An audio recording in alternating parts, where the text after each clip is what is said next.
Hello students, good morning to all. Come to the page number 15 of history. Chapter 2 हम पढ़ रहे थे.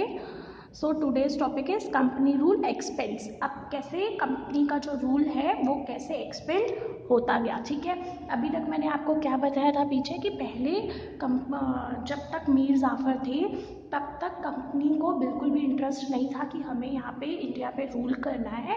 उनका सिर्फ जो ऑब्जेक्ट था वो ये था कि हमें अपने ट्रेड को एक्सपेंड करना है, दैट्स इट.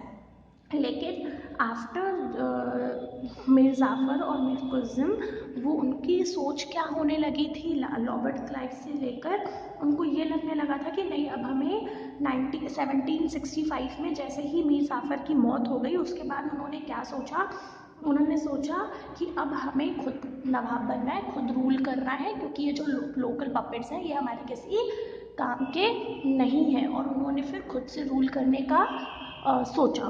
ठीक है, तो अब यहाँ पे क्या हुआ, कंपनी रूल एक्सपेंड में if we analyse the process of annexation of India state by the East India Company from 1757 to 1857 certain की एस्पेक्ट्स इमर्ज. दैट मीन्स हम जब एनालाइज करते हैं किस प्रोसेस को, एनेक्सेशन की प्रोसेस को, यानी कब्जा करना, तो उन्होंने कब क्या किया, अब इंडियन स्टेट्स पे कब्जा करना कंपनी ने स्टार्ट कर दिया. ठीक है, और वो क्या करते थे, वो डायरेक्टली किसी भी कंपनी, किसी भी मिलिट्री पे या किसी भी आर्मी पे अटैक नहीं करते थे. वो क्या करते थे, वो अपने टैक्टिक्स अपनाते थे. ठीक है, अपने तरीके अपनाते थे. कैसे तब तरीके, पॉलिटिकल, इकोनॉमिकल और डिप्लोमेटिक तरीके वो अपनाते थे अपने आप को आगे बढ़ाने में और इंडियन किंगडम पे अपना कब्जा बनाने के लिए. अब आप बोलेंगे पॉलिटिकली कैसे, पॉलिटिकली यानी एक इंडिया के ही दो लोकल रूलर्स को आपस में, दो देशों को लड़ा दिया और अब जब वो हार गए तो उन पे अपना कब्जा कर देना. इकोनॉमिकली यानी किसी भी एक राज्य पे इतने ज़्यादा टैक्सेस का भार चढ़ा देना कि वो उसका पे ही ना कर पाए टैक्सेस और ऑटोमेटिकली उसका राज्य किसके अंडर आ जाए, ब्रिटिशर्स के.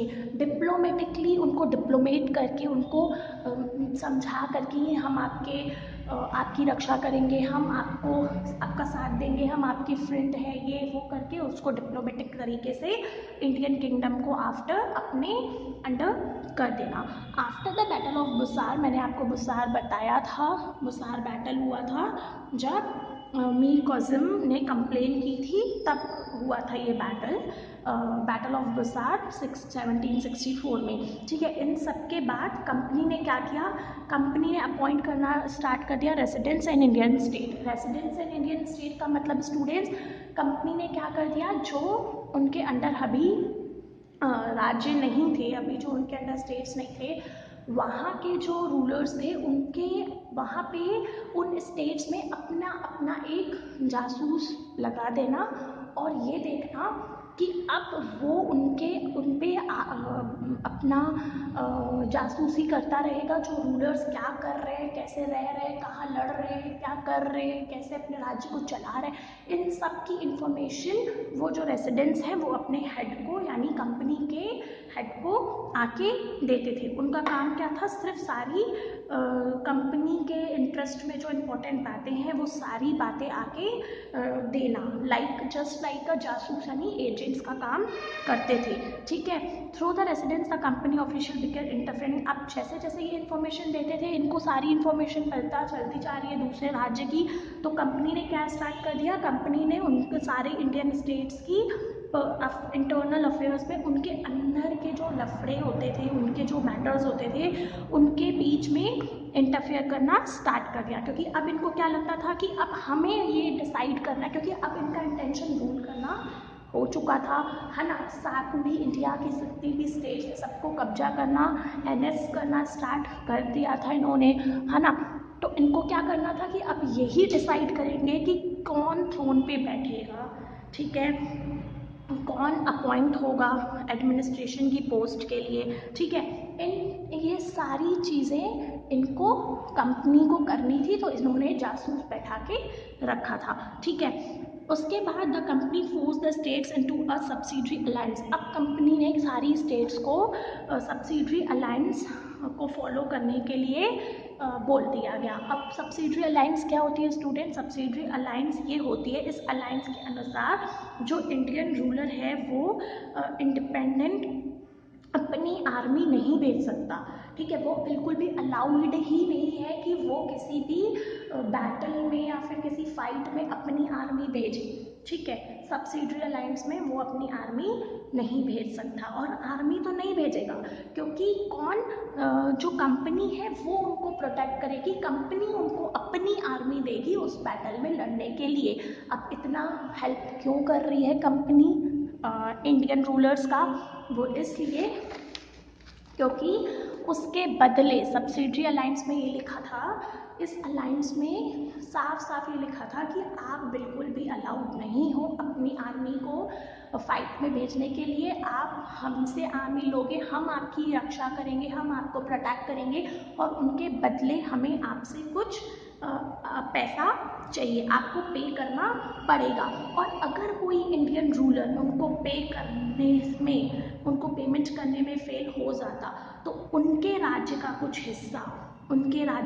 हिस्सा पेनाल्टी में कंपनी के अंडर आ जाता। तो हर तरीके से तो फायदा किसका है? कंपनी का। मतलब कंपनी पहले अपनी आर्मी भेजेगी, उन इंडियन रूलर अपनी आर्मी नहीं भेज सकता, उसके बदले अगर उसे पैसा मिलेंगे। अगर इन केस अगर कोई इंडियन रूलर है पेमेंट नहीं कर पाता तो उसका राज्य कंपनी के अंडर हो जाएगा, ठीक है। तो अब मैं आपको इसका एक एग्जांपल देती हूँ। एक रिचर्ड वेल्सले थे, उन्होंने क्या किया था, वो गवर्नर जनरल थे 1798 से 1805 तक।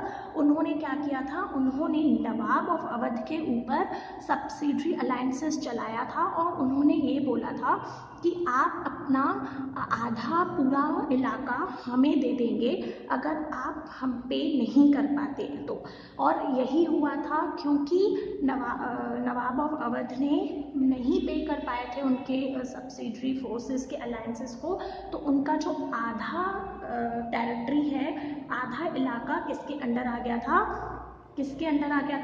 कंपनी के अंडर में आ गया था। ओके स्टूडेंट्स, सो नेक्स्ट है हमारा topic Tipu Sultan, the tiger of Mysore. Tipu Sultan थे, ये पिक्चर है टीपू सुल्तान की, क्योंकि समटाइम एग्जाम्स में आपसे पिक्चर्स भी पूछी जाती हैं, ओके, फेमस पर्सनालिटीज की। सो अब यहाँ पे टीपू सुल्तान को क्या कहा जाता था? Tiger of Mysore. टाइगर क्यों बोला जाता था? ठीक है। अब जो कंपनी है the company resorted to direct military confrontation when he saw a threat to a political or economical interest. This can be illustrated with the case of southern Indian state of Mysore. अब company क्या करती जा रही थी, जो अब ये करती थी ना डायरेक्ट मिलिट्री कॉन्फ्रंटेशंस, वो कहाँ पे फैलाती जा रही थी? अपने पॉलिटिकल और इकोनॉमिक इंटरेस्ट के लिए मैसूर स्टेट तक इंडिया की फैलाती जा रही थी। अब मैसूर क्या था? Mysore had grown in strength under the leadership of powerful ruler like Haider Ali, ruled from 1761 to 1782, ठीक है। हैदर अली कौन थे? Father of Tipu Sultan. टीपू सुल्तान के फादर थे हैदर अली। वो मैसूर को काफ़ी ज़्यादा स्ट्रॉन्ग बना चुके थे, उनकी लीडरशिप के अंडर मैसूर काफ़ी पावरफुल बन चुका था, ठीक है। मैसूर क्या था? Mysore control the profitable trade of the Malabar coast. Mysore क्या था? काफ़ी ज़्यादा प्रॉफिटेबल ट्रेड था, क्योंकि वो कहाँ पे ट्रेड करते थे? मालाबार कोस्ट में ट्रेड करते थे, वेयर द कंपनी परचेज, जहाँ से वो क्या कर और मैसूर में काफ़ी ज़्यादा ट्रेड होता था, किसका? पेपर एंड कार्डामोन का, ठीक है। तो कंपनी क्या करती थी? कंपनी इनसे टीपू सुल्तान और उनके फादर से मैसूर से क्या खरीदती थी? पेपर एंड कार्डामोन खरीदती थी। In 1785 Tipu Sultan stop the export of sandalwood, pepper and cardamom through the ports of his kingdom. अब इन्होंने क्या किया? 1785 में टीपू सुल्तान ने स्टॉप कर दिया एक्सपोर्ट करना, कि अब हम अपना पेपर और कार्डामोन कंपनी को नहीं देंगे, और हम अपनी कोई भी ट्रेडिंग उनके साथ नहीं करेंगे। उन्होंने साफ ट्रेड करना के लिए मना कर दिया, किसके साथ? कंपनी के साथ। कौन सी कंपनी? ईस्ट इंडिया कंपनी के साथ। He also establish a close relationship with French in India, और उन्होंने फ्रांच के साथ काफ़ी अच्छा रिलेशनशिप बना लिया था, एंड अपनी जो आर्मी है उसको भी मॉडर्नाइज कर लिया था। ठीक है, किसकी हेल्प से? फ्रांच की हेल्प से। अब इस चीज़ को सुन कर के जो ब्रिटिशर्स थे वो काफ़ी ज़्यादा गुस्से में आ गए थे। उन्होंने हैदर और टीपू को काफ़ी, क्योंकि हैदर और जो टीपू है वो काफ़ी ज़्यादा एम्बिशियस, एरोगेंट और डेंजरस साबित हो रहे थे। किनके लिए साबित हो रहे थे? ब्रिटिशर्स के लिए, क्योंकि वो ज़्यादा ही पावरफुल थे। ठीक है, उन्होंने, अब ब्रिटिशर्स और टीपू सुल्तान ने के बीच में एक बैटल हुआ, फाइट हुई। ठीक है, और वो फाइट कब तक चली? 4 ईयर्स तक चली। 1767 से लेकर के 1799 तक चली। जो लास्ट लड़ाई थी वो बैटल था, that is the battle of Seringapatam.